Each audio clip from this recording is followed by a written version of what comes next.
En primer lugar, el surgimiento del feminismo islámico. El feminismo islámico tiene influencia, en épocas modernas, de los movimientos intelectuales reformistas musulmanes de finales del siglo XIX y las luchas nacionalistas y anticoloniales de principios del siglo XX. En esta última se empieza a reconocer un feminismo de mujeres musulmanas denominado feminismo secular, entendiendo el término secular como una aceptación y una libertad iguales para todas las religiones dentro de un espacio colectivo nacional. Es elemental hacer énfasis que el feminismo no es un pensamiento propio de Occidente y que, de hecho, se gestó simultáneamente en ambos hemisferios. No obstante, es durante el último tercio del siglo XX que es posible identificar un nuevo movimiento compuesto principalmente por mujeres y que cuestiona las prácticas y las costumbres patriarcales y de diferenciación basada en el sexo. Este movimiento es designado en la década de los 90 como feminismo islámico, pese a las resistencias que se le opusieron en un principio, ya que se asociaba la expresión feminismo con Occidente. Es posible decir que las mujeres de este movimiento libran una doble lucha, como se ve materializado cuando las mujeres Leila Ahmed y la marroquí Fátima Mernissi alzaron la voz en crítica de las lecturas patriarcales del Islam como del colonialismo occidental, que toma a las mujeres musulmanas como oprimidas y dice querer liberarlas del Islam. En segundo lugar, el objetivo de sus reivindicaciones. El feminismo islámico busca la primacía en la sociedad musulmana de los principios de igualdad de género y justicia social que se encuentran consignados en los textos sagrados. Para esto, sostiene la idea de que la reinterpretación del Corán y de la Sunna, principalmente, favorecerá la superación de la cultura y las prácticas patriarcales, sexistas y machistas que prevalecen e influyen en la conformación de las leyes y lo que se conoce como la jurisprudencia islámica o fiqh. Sin embargo, el feminismo islámico se fragmenta en diversas tendencias que acentúan su posición en uno u otro punto, como se verá más adelante. Además de la reinterpretación de los textos sagrados en conformidad con los principios de igualdad y justicia, el feminismo islámico tiene como objetivo la integración de mujeres en profesiones religiosas, tales como mufti, jurisconsulto islámico, jueces de tribunales religiosos y fatwas, dispensador de lecturas religiosas, que han sido monopolizados por los hombres.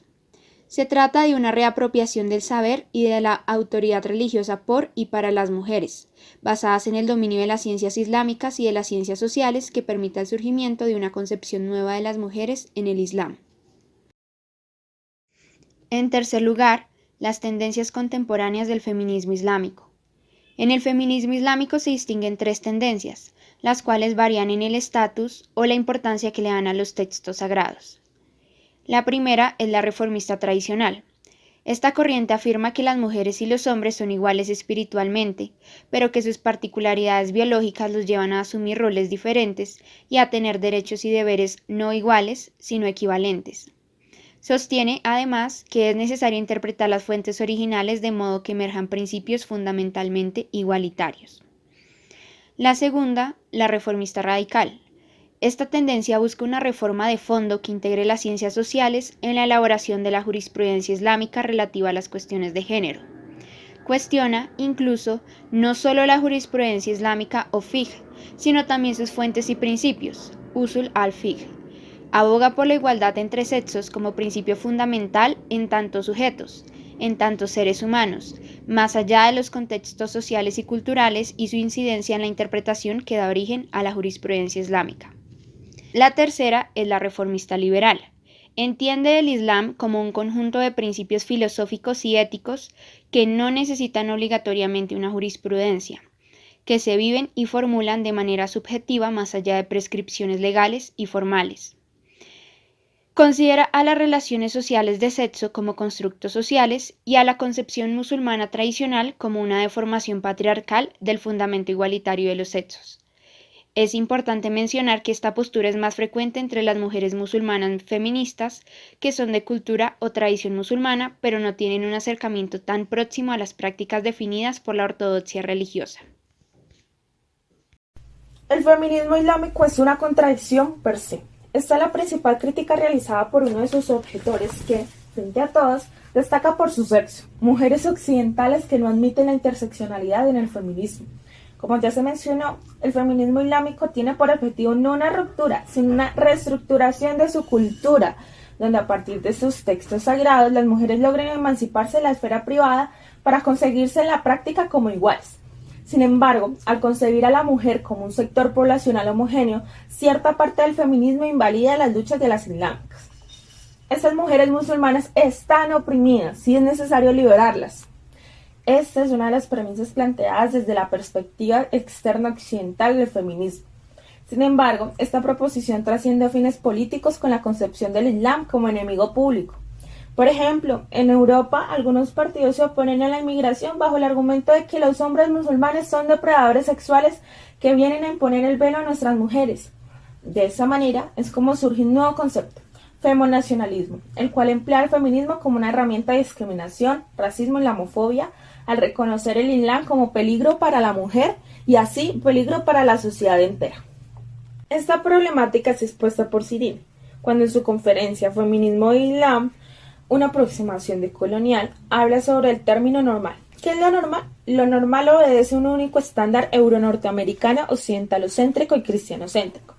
Existe una cárcel con la bandera de progreso donde solo la normalidad tiene posibilidad de ser y lo que incumple con estos parámetros es simplemente inválido.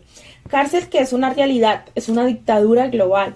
En este sentido, cuando el occidente, entendido siempre como las potencias mundiales que se imponen, se pregunta por la mujer musulmana, esta es caricaturizada. Tal concepto de su ser es empleado como coartada de liberación que permite la intervención violenta de países extranjeros occidentales donde las mujeres islámicas resultan siendo nuevamente víctimas. Ejemplo del anterior, la intromisión de Estados Unidos en Afganistán. De que los discursos no son inocentes. Los discursos pueden matar, los discursos matan y pueden implicar aniquilación material y física. Los discursos de Vox, por ejemplo, sobre la Inquisición, sobre la Reconquista, sobre las mujeres y sobre el enemigo de todo y de todos que constituye el Islam, significan más bombas, significan más apoyo a las dictaduras que nos matan y nos asfixian en los países de mayoría de población árabe y musulmana, significa más gente muriendo en las fronteras, significa más precariedad dentro de las fronteras europeas y significa más muerte. Como respuesta a las mujeres que entran en contradicción en el feminismo de otras mujeres, Safiya afirma que tenemos que dejar de reducirlo al velo, porque va muchísimo más allá que un trozo de tela que para mí puede significar mucho, pero para ti puede significar otra cosa o incluso nada. Ser mujeres musulmanas no significa desconocer ciertas estructuras patriarcales en su comunidad, pero plantea la necesidad de que dichas prácticas sean abordadas desde su contexto. El feminismo islámico no se disgrega de la religión y su posición no debe ser suprimida por este hecho. Lo contradictorio en realidad es oprimir el concepto de sororidad dentro del mismo feminismo. Una acción efectiva que plantea la posibilidad entre religión y resistencia es la que Shirin realizó al ser la primera mujer en dirigir una mezquita. Abro comillas.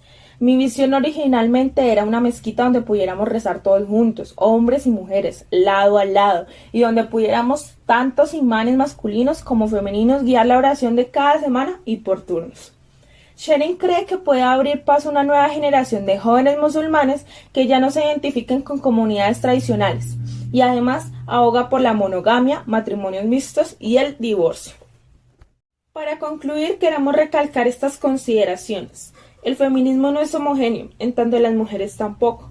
La lucha por la igualdad de género fuera de Occidente es tan diversa como los contextos de dominación machistas existentes.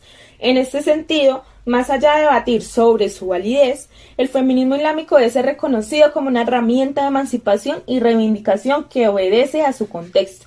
Nació teniendo en cuenta las realidades locales árabes y busca una reforma desde su interior de su sistema.